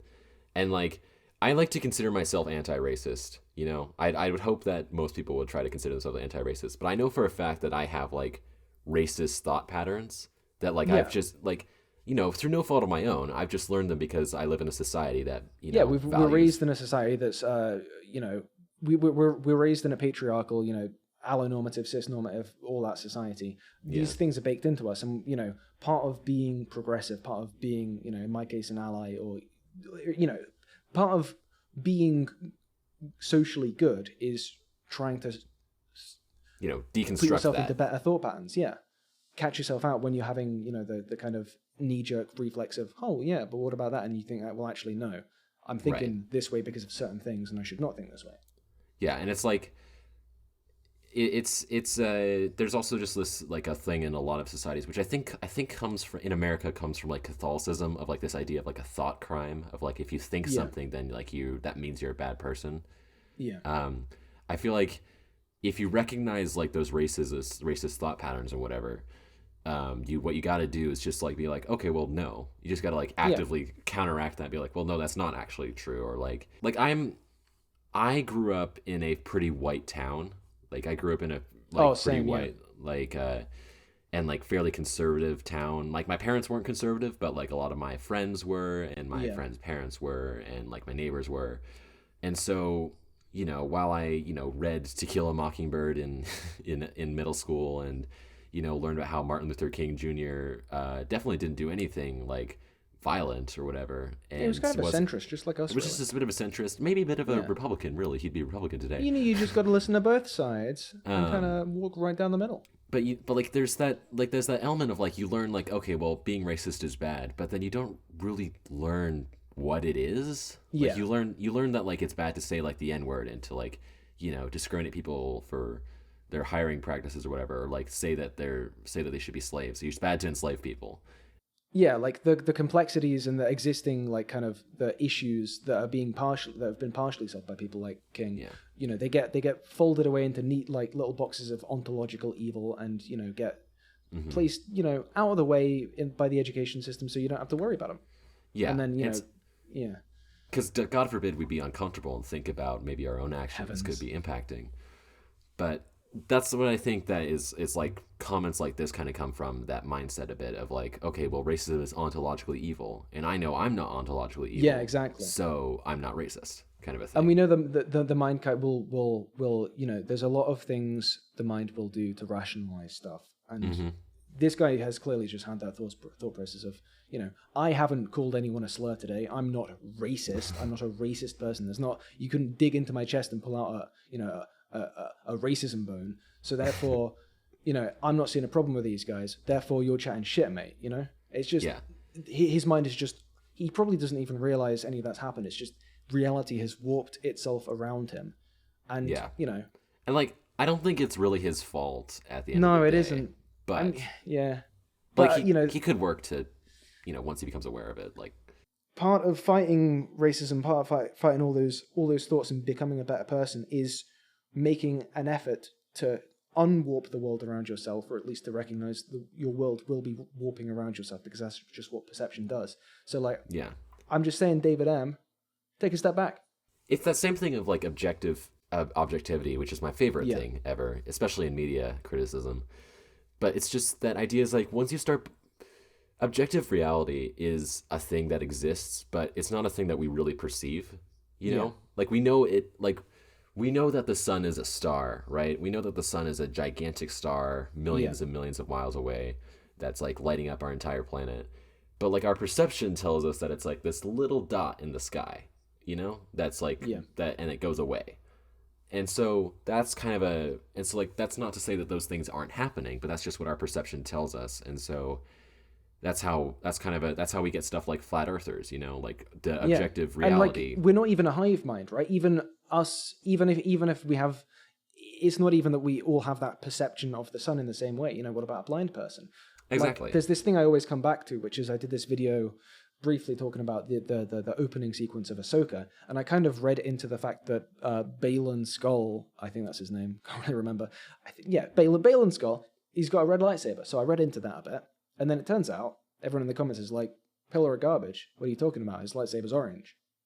Here's the thing, I'm a bit colorblind. So for me, we were watching the same thing, but we got the Ahsoka that I experienced, he had a red lightsaber, and then yours, he had an orange one. Yeah. It's that element of like, you gotta like always double check, like, what are your blind spots, literally and like mentally, kind of a thing. And it's why I don't love the idea of objective. I kind of said this already, but I don't love the idea of like objective media analysis. There's one person in particular who's a big fan of it, who we both know. But I have no idea what you're talking about. But it's like without invoking his name, it's the issue. It's just a general issue with like this idea of there are ways for media to be objectively good or objectively bad, and once you start going down that rabbit hole, it really colors a lot. It creates more and more problems the deeper you go into it, because here's the thing: there's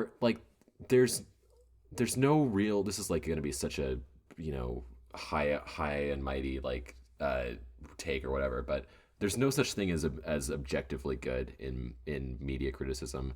No. And I think that saying that doesn't mean that you have to like everyone has to be like, oh well, it's just this one thing. You can't have any problem with that. You can try to be objective and ask the question if you think something's good. Right. And there's probably a lot of value in that, but. And like, I think that there's a lot of standards that people like. Everything is based off of subjective standards, but people will share a lot of subjective standards. Like talking about there is common ground for sure. Like Rebel Moon, for example. A lot of people don't like that movie. I don't like that movie. I don't think I've met anyone who does like that movie.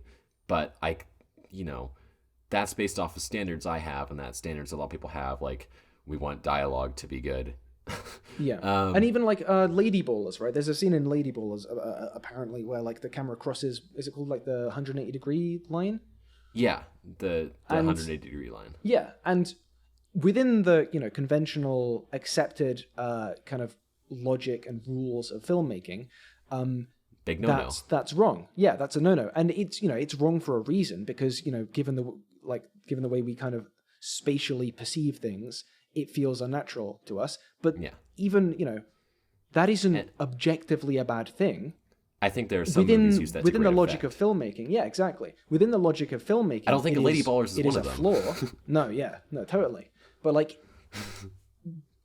yeah, there is no essential wrongness to that. It's wrong within a structure.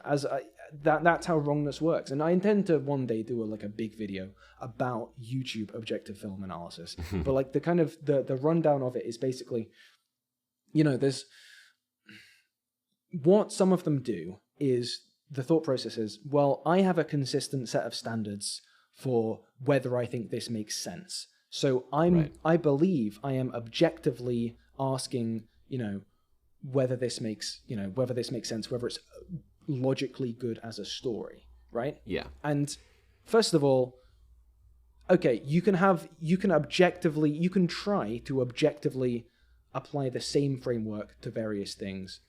And I don't think that's going to work, just No, because, it's never going to be 100%, but you can do that. And I'm sure that's going to be somewhat productive.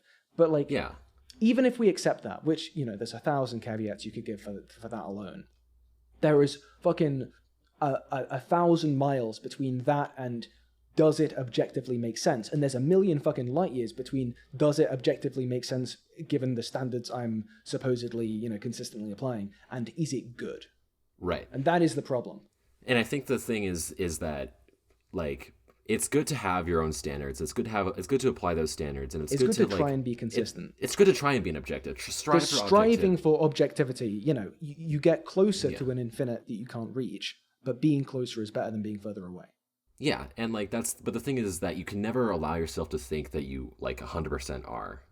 This is something that we actually talked about in my journalism class. So we were talking about objectivity and news reporting.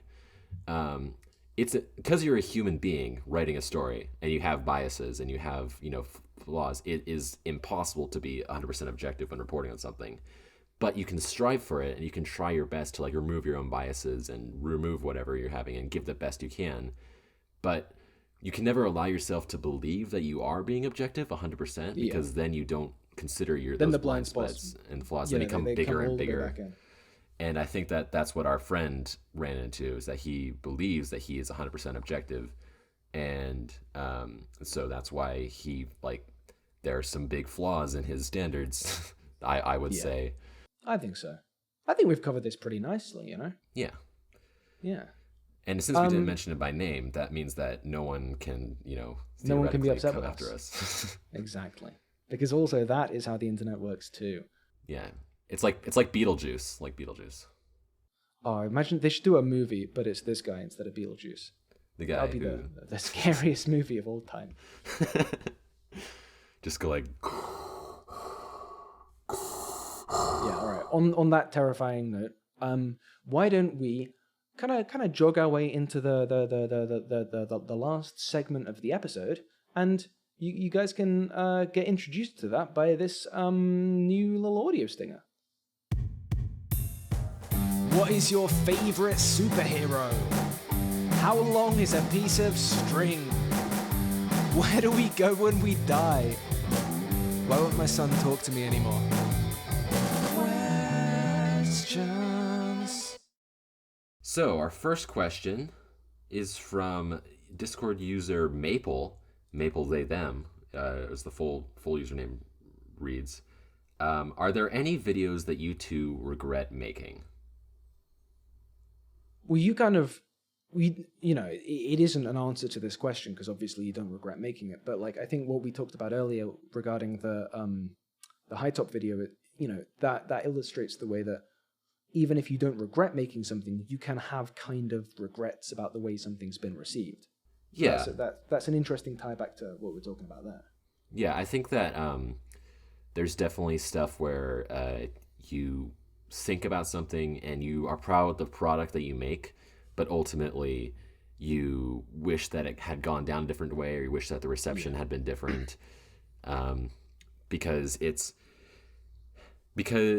people and algorithms are very unpredictable, and so you never know where your video is going to land. And so It's true. the videos that you want to do well are never the videos that do well. Yeah. Unless you're someone who uploads like 3 videos every 2 years and every single one gets on top 10 trending or whatever. Yeah. But And we are not we're not there. Yeah, I mean, personally, there's a bunch of videos I made when the channel was kind of fresh that, you know, I kind of regret making in that, if they're still there on the channel, and I think they're below quality standards, and B, like, it kind of maybe built up an audience that then didn't go on to watch the stuff that I maybe did better about, possibly with a specific cartoon show that you don't maybe. make Yeah, I mean, I videos on wasn't as even much. thinking really about that. I kind of I don't regret making EMH videos. You know, I Right. do like that program, and I think That's not I what I did- was implying. Yeah. But it's like there is that element to it again, with like a partial regret where I did sort of shoot myself in the foot. I got some really nice early growth out of them, but also I got a bunch of people who just would not watch anything else. But no, I kind of around that time and even a little bit before, I made some videos that were kind of more kind of theory based, like kind of looser. You know, what about this? Oh, is Iron Man dead in this episode of What If? Or was this Peggy Carter in the background of Loki? And it's like, Is Frankie from Community a demon? yeah, even that to a point. Like, you know, they were fun, and like they were fun. Some people liked them, but like I kind of wish retroactively that I'd put my effort into stuff that had a bit more weight to it. But even then, I will say I don't regret making them, because if I didn't make them and I didn't feel that way about them afterwards, I would have a worse idea of what I wanted to do. You know what I mean? Yeah, it's kind of that. That's kind it's of a that positive spin on it. hindsight is 2020, right? Like whenever you make something, there's always something that you wish you could have done differently. Like there's and if there isn't, you probably should examine it, because like there will be something that you wanted to do differently. And it's kind of like there's that old quote, like, writing's easy, you've just got to cross out the wrong words. Yeah.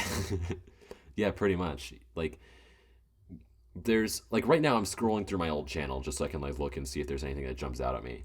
And so far I haven't found anything that I specifically regret ever making. Like I would be like, if I was in that position, I would not have made that. But there's a bunch of stuff that I wish I could have done differently. Like my video that I made about Scrubs. I made a video about Scrubs, the medical sitcom.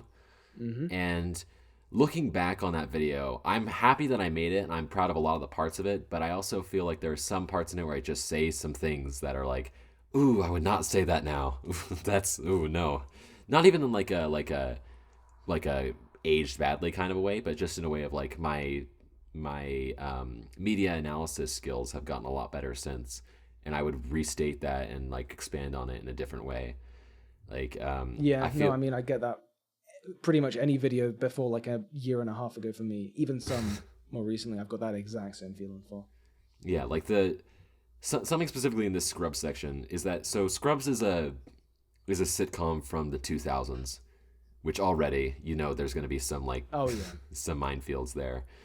And I still really like Scrubs. I still love it. It has some pretty glaring issues with how it handles like specific, you know, communities and what have you. In the video I made, I kind of gloss over that because I just kind of like have like a 2-minute segment. It's like, it's like a different time kind of a thing. Yeah. I would not do that now. I would try to make it more.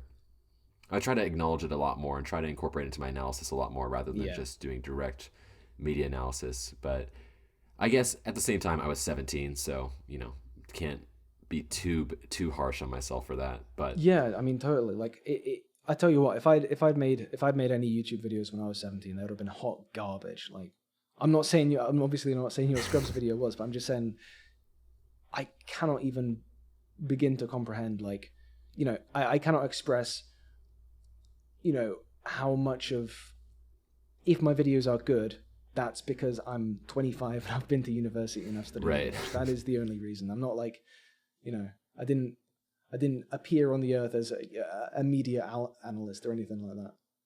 Yeah. But yeah, it's really just the hindsight is 2020 thing. Yeah. Another question from Maple, which is kind of the inverse of this, actually, I guess. What video are you the most proudest of? Or sorry, they didn't have the bad grammar. I'm just reading it terribly. What video are you the proudest of? Are you trying to stitch up Maple like this? So I'm sorry, Maple. I'm just doing slander against them. But what video are you proudest of? For me, I think if I had to pick one, I'd say my Dairy Girls video. If I could pick a couple more than one, I'd say maybe the Dairy Girls video, maybe the recent Fallout video, maybe the one I did on the second Andor. Well, two of the Andor ones I did. The one about Star Wars From Below and the one about the trial. And I think the Futurama one I did last summer. I think all of those are kind of like peak Pog, you know? I think they kind of... That's, you know... If I had my druthers, that every video would be that kind of thing. I don't know if I could succeed that well with all of them. Actually, another one. I kind of did like a sort of spin-off type thing from the Dairy Girls one in January for an exclusive for the YouTube members and Patreon people. It's 10 minutes long. It's called Dying of Stress. I'm really proud of that one. I think that was a super good like little sort of short form video. But I think another reason you should subscribe to Pillar Garbage Patreon. Yeah, give me money. Give me money. Give me money. Yeah, like I think with those ones, the thing that separates all of those is all of them going in, I had really high ambitions, and I had like a really good idea, and in all of them I sort of made the time. I kind of sacrificed time from, you know, upload schedule and like real life to really follow it as far as I could. And I'm kind of doing that at the moment with this Over the Hedge video I'm working on. So maybe that'll be an addition to that sort of category as well. But yeah, those are the ones I'm proudest of. What about you, TSD? Well, I guess if I had to pick one answer, which is like the only one I wanted to do, I think I'd probably say that that Evil Alter Egos video I made for Halloween a couple years ago. Well, not a couple years ago. I think about a year and a half ago. I'm just really proud of that video. Like, yeah, I don't know what it is. I think it was just because that one was one of the few videos I've done that's not on like a specific franchise or whatever. Yeah. And I was able to like, I'm just really proud of how I was able to like loop everything together into my larger point. Yeah. And obviously you're in it too. I remember that being a good video as well. I mean, I think, yeah, like mine are similar, the ones I picked out, in that like, it's not just talking about a thing and getting an idea out of the thing. It's like you got an idea, and then you're using like other pieces of media to get across that idea. Yeah, you're talking about an idea through things rather than talking about things through ideas. If that makes sense. I also am just really proud of the editing in that video. Like I had this aesthetic in that video where I was trying to make it seem like it was through parts of it that it was like an old like 30s monster movie kind of in how it was edited. Like I used this like gothic text, and I applied this like noise filter over top of everything, and I used like old music and stuff in the outro and stuff. I'm just really proud of that video. But if I wanted to talk about some other ones that I am still proud of, maybe not as much as that one, I'm really proud of the Subway Surfers video I made. Oh yeah, that was a good one. That's one of my favorite TSD videos. It's because like I had the idea for that one, and it was such a nothing idea really when I was first starting it out, but I was able to like just get so much out of it. And you put the work in for that one. Yeah, and so the only thing I would say though is that I in retrospect I feel like it's a little bit, it is a little bit because for those of you who don't know, the premise of that video is that like I am making like those like Family Guy clip videos that have like Subway Surfers and Family Guy clips, and then trying to like get a bunch of views on that. I do feel like it's a little bit unethical to make those. Like my views shifted a little bit, so it's like I don't know if I would do that again. But yeah, you know, I guess the point of that video is that they were unethical. So in the end, was that I think it's fine. I don't think you have to worry about that. Yeah, but other than that, I'm just really proud of that.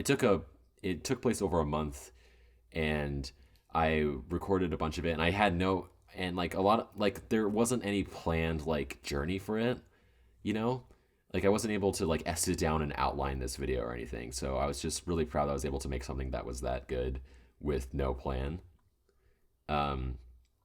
Another video essay. I'm really proud of my Invincible video. Yeah, that's a good one. Not just because I'm in it. Yeah, because that one also is just the one I've gotten the most consistent praise for for like analysis and stuff because people were like, "Oh shit, I didn't think about it that way." And also I really like the thumbnail on that one. It's just That is a good thumbnail. But other than that, it's there's the Star Wars one and probably the Queen one, just because like the Queen one was a joke. I started out as a joke. I was just like, I'm just making like this jokey video essay about how this character who's like such a goofball is like a perfect like masterclass in character writing, and then I actually like found stuff to write. I was like, wait, no, actually, I think I've got something here. Yeah, and it's like it goes back to that thing we were talking about last episode, where the small ideas sometimes turn into the best videos, and it's not always the big fancy ideas that turn out super good. I also I've gone back to that Hulk video we did a couple of times. I think that's a good one of yours. If I was going to throw one of mine into the ring. Yeah, that one was a good one as well. I liked how, in retrospect, something I really liked about it is that we obviously had two different perspectives on that movie.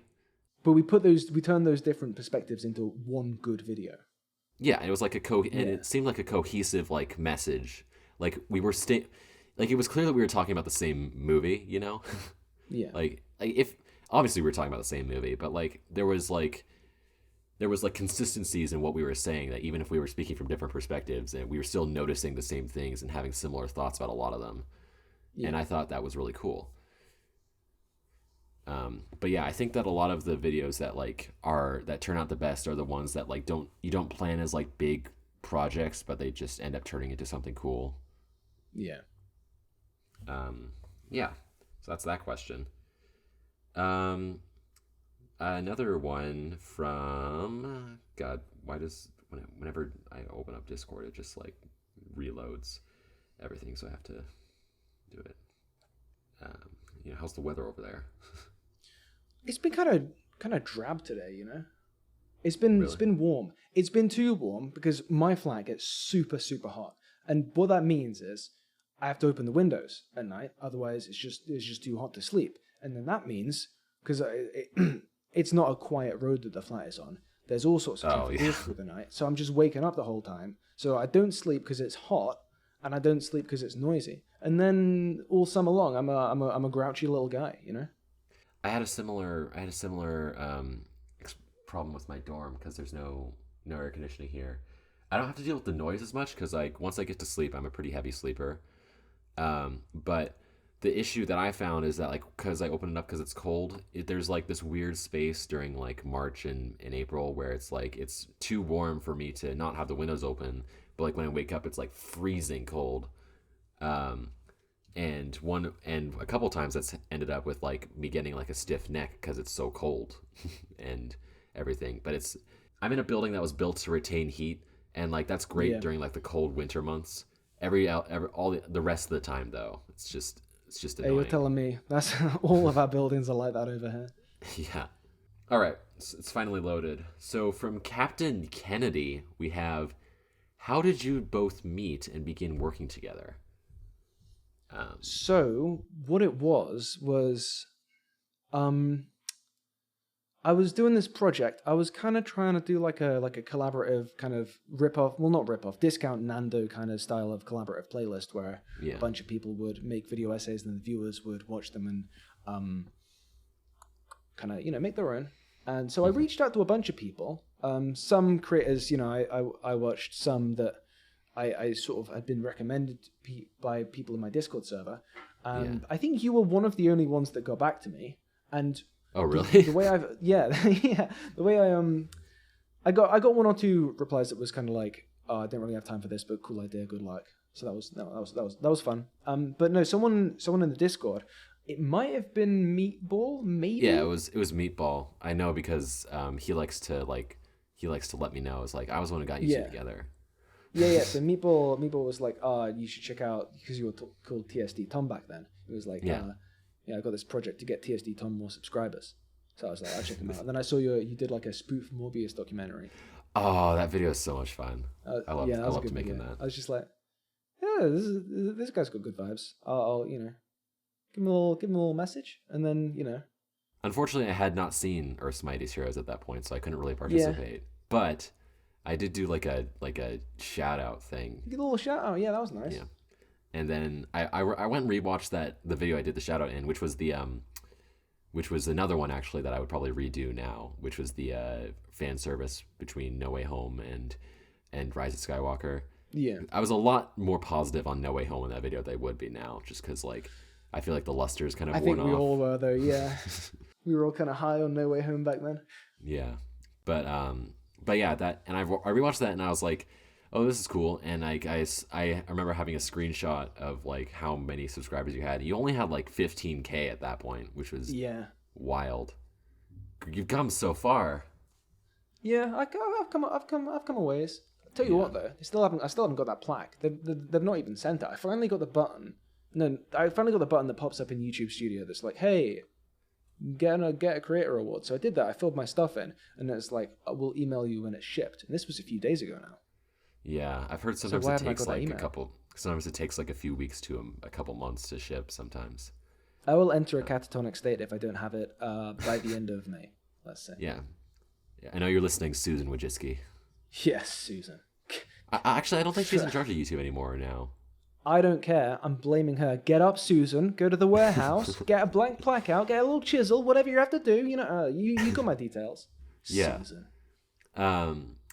Although I guess the second part of that question is like, how do we start working together? It was a little bit after we actually met, I think, because we like. Yeah, I guess you just kind of. I hopped on your Discord. You hopped on mine, and then I didn't. I kind of lurked a bit on yours, but you became pretty. You became a regular pillar of garbage Discord kind of personality. Yeah. And then and I think I've what been was the first one thing of the we people did together? who's been there the longest. What was the first thing we did? Was it the She-Hulk video? It might have been. Yeah, it must have been. Yeah, because that was October of 2022. Because after that I think it might have been. Maybe I did like a voice cameo. No, I think it was the Star Wars video that you did. You did. Oh the no, solo it was, thing. wasn't it? Yeah. You did that first, and then I did the She-Hulk video, and we were like, "Oh, equivalent exchange." Yeah. Then we never did something with that again. But we're doing this now, so it's kind of like that. Yeah, and like I've the flip side of me getting bigger and lots of more subscribers since then is that like I've made contact with a few other creators who who have kind of approached me about collab type stuff, and it's I wish I could do all of them. Yeah. But I just don't have the time. So you're kind of lucky you got in there early before I hit the big time, I know. I was there before you were famous. Mm-hmm. But yeah, we did the She-Hulk thing, and that is a really fun video looking back on it. Like, and also I do it totally different now. Like because obviously like I was coming in kind of fresh to the whole critical drinker thing, relatively speaking then. And like obviously She-Hulk became a big thing because that was another thing where they'd thrown up a big fuss when the first episode had come out. Yeah. I can't really watch that because like there's so many arguments I'd phrase differently and different points I'd harp on. Mm-hmm. But it was in the moment it was a good fun time if you didn't look at the comment section. And that was the video that got you noticed by Nando, I think, right? Yeah, I think so. Yeah. Like no. Or wait, no, he showed up in the live premiere for that one. He showed up in the live premiere. Yeah, that was one of the first like kind of parasocial validation moments I had. That was cool. Yeah. Huh. Man. It was like, all these people I spend so much time watching and looking at on my phone, are they, maybe they're not really my friends. Maybe they are just people and I'm kind of just, glomming onto them from afar. No. This moment told me, no, this isn't true. All of these people you like so much, they like you too. They're your little buddies. Yeah. It's like, when did James from Sunday Movies... he followed me after the other critical drinker one, the glass onion one, I think. Yeah. Yeah. And then so and now, then in the most now recent, we're best friends, obviously. No, the most recent one, was it the Barbie one? I think was the one you did most recently with Zoe B with showed TCD, up in the and Zoe B one. showed up. Yeah. Yeah. I don't know. I should just do more critical drinker videos so big YouTubers show up. Just have like a new big YouTuber shows up every time, like, and eventually getting to like.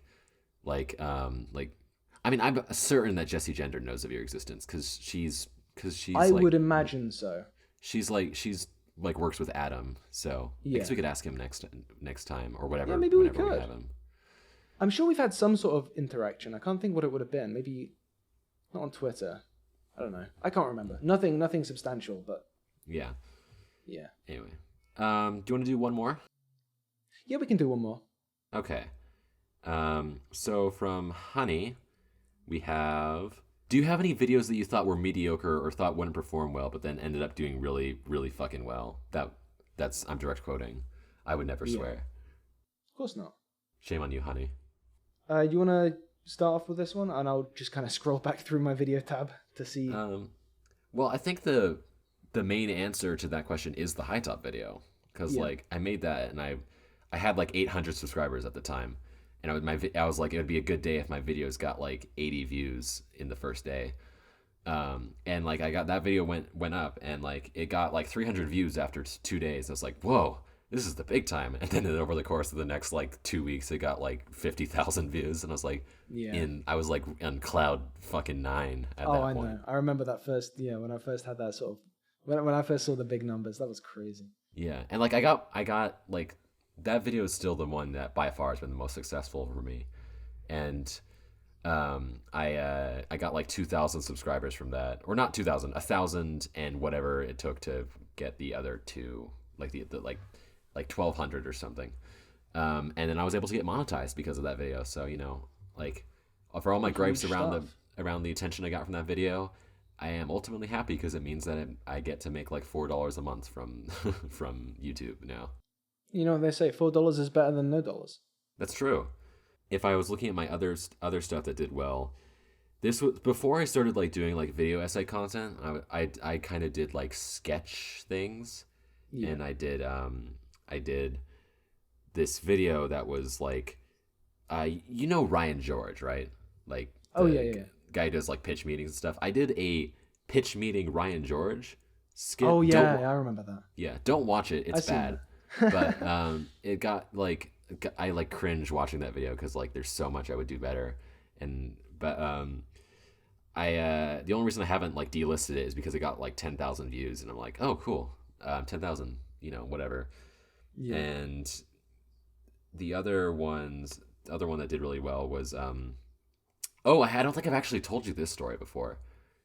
So last year I had a documentary class for college, and I had to make a like documentary about an event or whatever. Basically I just chose whatever. I could do whatever I chose. And I made a documentary about this thing called Balloon Fest in Cleveland. Oh yeah.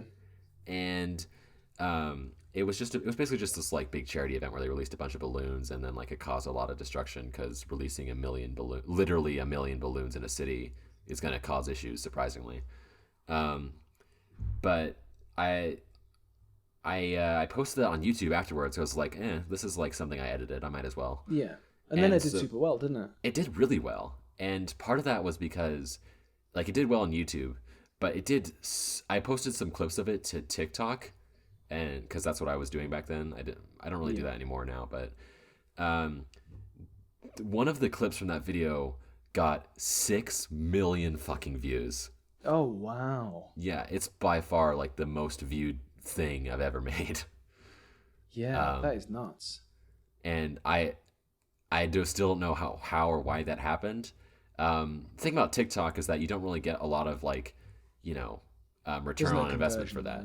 There's not a lot of conversion for that. So yeah, it was really just like doing it also. It is just a cool thing, and it's not really anything more substantial than that. But it is, still very cool. It is a cool moment. If I was in the TikTok partner program, I could have made a whole like $2 off of that. Yeah. They say $2 is better than $0. That's true. Anyway, what about you? So I've been looking back through my video tab, and like, I guess aside from the ones which mention other YouTube figures or like Jordan Peterson, Ben Shapiro kind of people, which like I understand why they did well. I don't know about mediocre ones, but like for me, any other video of mine that's done well, like I can always kind of see why it's done well, but I can never really see why it's done so much better than the other ones. Like, right. I don't think, going back years, I don't think I've, maybe apart from, right at the start, I don't think even then, I've never made and released a video that, like, looking at what's in the video, looking at the name, looking at the thumbnail, I've not thought, there's no reason why this can't be a very successful video, There's, right. Every video, I guess, I had some issues with sound quality early on. So maybe that plays against this a little bit, but like, you know, there's successful videos with worse sound quality out there, and like, I've, you know, any video like I've made, not you know, this isn't the reason I've made it, but I've never made a video and like sat there at the end, looked at the thumbnail, the whole package of the thing and what's in it, and thought, there's not a video like this that I've seen do well. You know, I've always thought, Right. I've done this in a way that I have seen be successful before on YouTube. So, you know, I'm just kind of thrown out there at this point. You know, it's out of my hands. And then some of those videos do really well, and most of them don't. And I never, you know, it always baffles me the kind of confounding statistical difference some of them have, and like the way that even regardless of statistics, some of them have done really well and some haven't. You know, it's to me, they're all about the same quality, and you know, there's just random massively high spikes. Like that video about Seinfeld, it's got like 400,000 views. That is probably the most mediocre one that's done really well. Or even that Frankie Theory community one, that's got like 70k views. Oh, really? That's an interesting video, but it's, you know, it's not particularly good, really. Yeah, I haven't watched that in a long time. Yeah, I mean, you're not missing a great deal. That's what I'm. If I may like impose some of my own judgment onto your work, gonna get real rough down, like just kind of thing. Yeah, hot tax. This isn't a bad video. I'm not saying this is a bad video. I was really surprised when the MODOK video did really well. Oh yeah, that is another one. Yeah. Like really, like, you know, it's another one where we've all seen the videos that are like that, where it's like, oh, this thing in this MCU thing, you know, here's a kind of not clickbaity but very clickable kind of slogan about how you know, maybe it's been done before or something. We've seen there are tons of videos like that, but like the degree to which this one took off is just wild. Yeah, it's like I look at it. I'm looking at it right now. It's your fourth most popular video you've ever made. I know. And it's a fine video, but it's not that. It's not a bad video, but like, no, you know, that got that kind of attention. But like the Dairy Girls video could have got like 10k views or whatever. It was. And the funny thing there is, like, I put it out, and initially it was just doing like mediocre. I think it had settled in about 19k views, which again, that's not bad, but like for a channel the size mine was at that point, it's not particularly good. I think it was sponsored as well, so I was hoping it'd do a bit better than that, because that would kind of make me look bad. And then I just changed the thumbnail to one that was pretty similar, really. I think maybe the text was slightly different, maybe the picture composition was a little different. And then the CTR rose a bit, not a ton, mind you, just a bit. And then YouTube decided to show it to like 5 million people. And then, you know, 50,000 views, 500,000 views later, here we are. And it's just, it's a game of such little kind of increments, you know. Yeah. Something that's ever so slightly more appealing to the machine will just get catapulted to the stars, and you just never know what that's going to be.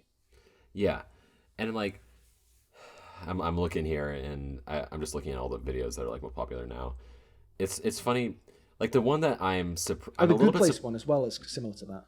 Yeah, the Good Place one, I can see why that one did so well, because like it's got a very very like popular video kind of energy to it. Yeah. You know, like, but like then the Glass Onion one, not the Critical Drinker one, mind you. The one the start is the end or whatever it is. Yeah. I don't know. Like, yeah, they're all good videos. Like, I really like good the Glass, videos, and I like the Glass that Onion one videos has a lot. It's packaged well as well. It's like, oh, the start is the end. That's just an intriguing concept, right? But like, you know, tons of my other videos, I've given intriguing concepts like that, and they've not got 600,000 views. So who knows, man? The only one that I think is like absolutely not a surprise at all to me is the Superman Isn't Jesus one, because like, yeah, I can see why like 500,000 people clicked on that. Yeah, it's like it was lucky that oh, here's a fun fact. I think, if I'm remembering correctly, Ben from Canada gave me that video title. Oh, really? Yeah, like he's someone I had a few messages with. I talked to a little bit kind of back then, like 2 years ago. Not a ton, like we didn't really know each other that well, but like, you know, it was kind of casual DM relationship every now and then. And I was basically, I just said to him like, oh, I've got this video I think has potential. Here are some video ideas. I'll see if I can find the DM to check if I'm not making this up. Ben from Canada, if you're listening, he stole your intellectual property, so This is you true. know you got 500,000 views off of it. You should probably just take him to court. Yeah, I real think quick. he's got a case. Scrolling up. And then he made 2 sequels to it. You know, Oh yeah. really I'm capitalizing. just bringing. on it. Yeah. Exactly. I'm kind of a grifter, you know. That's true. You know, I've heard people call you that, and so they must be right. Again, that is how the internet works. Yeah. Can't find it. I'm sure. I don't think I've made that up. He's a liar too. You know. Yeah. God, this guy. What are we gonna do with him? Maybe I have made that up. Maybe I've just dreamed that up. Who knows? Maybe it came to me in a dream and I just attributed it to him. Imagine he just like comments on this video, is like, yeah, that didn't happen. We might be living in a world where that is the case, and isn't that a terrifying thought to end on? And it all comes back to the perception, baby. You perceiving the world differently because you just remember things wrong. Even I am an unreliable narrator. Yeah, people really underestimate just how fallible human memory is. We're living through an example of that right as we speak. Yeah. Anyway, I think that's probably gonna be it for episode 2. Yeah, thank you for listening. Yeah, and again, we don't exist. We were in your head. That's true. If we did exist, though, I would say that we got a really good response from the first episode, and I'm really happy about that. Yeah, it seems like the people who watched it liked it. People who watched it liked it. That's really all you can do. Yeah, and more people watched it than I thought would watch it at first, to be 100% honest. So that's cool, and yeah, I that's think you. Thanks, appreciate it. Hopefully, we'll have a guest in either the next episode or the episode after that, or what have you. And then we're gonna try and do this for like 5 or 6 total episodes run, and then depending on when you're listening to this might have aged terribly. We've actually done like 100 episodes, but that's our current plan. And it's honestly, I don't want to be like too early. Don't want to call it too early, but this is looking good enough that I think I would probably want to continue after that. Yeah. Unless unforeseen circumstances derail us, that is probably what's going to happen. Yeah. There's gosh darn unforeseen circumstances. like woke. Oh yeah. What if woke gets us? Joe Brandon's America. Joe. But yeah, so if you're listening to this on Spotify or Apple Podcasts or Amazon Music or whatever service it is, like, leave us a review. If you're listening on YouTube, feel free to like and subscribe. Do a little comment, all that kind of stuff. All this and here to stuff. play us out is and Patreons too. Patreon us some Patreon money. Give us some Patreon money for money. Patreon money, please. But yeah, take it away, closing jingle. All right, we'll see you all in the next episode. Bye.